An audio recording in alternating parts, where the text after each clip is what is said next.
যারা ঋণ খেলাপি তাদেরকে যারা নমিনেশন দিচ্ছে তাদেরকে ভোট দিবেন। খেলাপি ঋণের কারণে ঋণ খেলাপি নিয়ে খেলাপি ঋণের সংজ্ঞা দিন দিন খেলাপি ঋণ আকাশ ছুঁয়ে যাচ্ছে। খেলাপি ঋণ আদায়ে মিশ্র অবস্থায় দেশের যদি ইলেকশন ইঞ্জিনিয়ারিং করে, ইন্ডিয়া তো বলেই দিছে যে বিএনপি কে 250 দিন।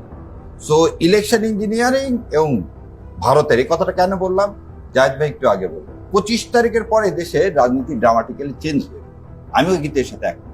কারণ 25 তারিখের এক সপ্তাহ আগে বললেন আমার ফিরে আসাটা আমার হাতে না, এটা রাজ পর্যন্ত ব্যাখ্যা দেননি।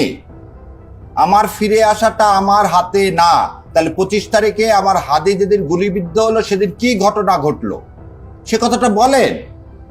কেন বলতেছেন যে আমার হাতে না, আমার হাতে না, সেটাই আপনি এক সপ্তাহের মধ্যে চেঞ্জ হয়ে গেল, তাহলে কার হাতে? Number one.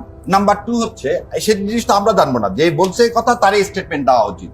সেই স্টেটমেন্ট আমরা 300 ফিটেও পাইনি, আর শাহজালালেও পাইনি। তাহলে ভাই যেটা বললো 25 তারিখের পর চেঞ্জ হয়ে গেছে, এই চেঞ্জ হওয়ার পিছনে যদি ফিরে আসার পিছনে যদি কিছু থাকে নাটক, সে নাটকটা একটা ইলেকশনই। আর আমি বিশ্বাস করি এবারের ইলেকশনে ইনশাল্লাহ এই ইলেকশন ইঞ্জিনিয়ারিং হতে দেওয়া হবে না। 2008 এর মতো কোনো ইলেকশন এবারে হবে না। আমি দেখতে পাচ্ছি কি মানুষ এবার চায় দুর্নীতিমুক্ত।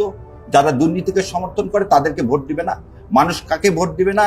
যারা ব্যাংকের টাকা লুটপাট করে, যারা ঋণ খেলাপি, তাদেরকে যারা নমিনেশন দিচ্ছে তাদেরকে ভোট দিবে না। এটা তো আমি দেখতে পাচ্ছি যে আমি এলাকাগুলো ঘুরে ঘুরে এটা দেখতে পাচ্ছি। যদি এটা ঠিক হয়ে থাকে, আমার পারসেপশন, তার যদি প্রথম আলোর মতো যদি ওরকম গোজামিল যদি না সার্ভে না হয়ে থাকে, তাহলে পারসেপশন হচ্ছে আমার ব্যক্তিগত অভিমত যে এবারে ইলেকশনে ইনশাল্লাহ মানুষ সঠিক কাজটাই করবে, এবং ইলেকশন ইঞ্জিনিয়ারিং না হলে ক্ষমতায় যে যাক অ্যাবসলিউট মেজরিটি কেউ পাবে।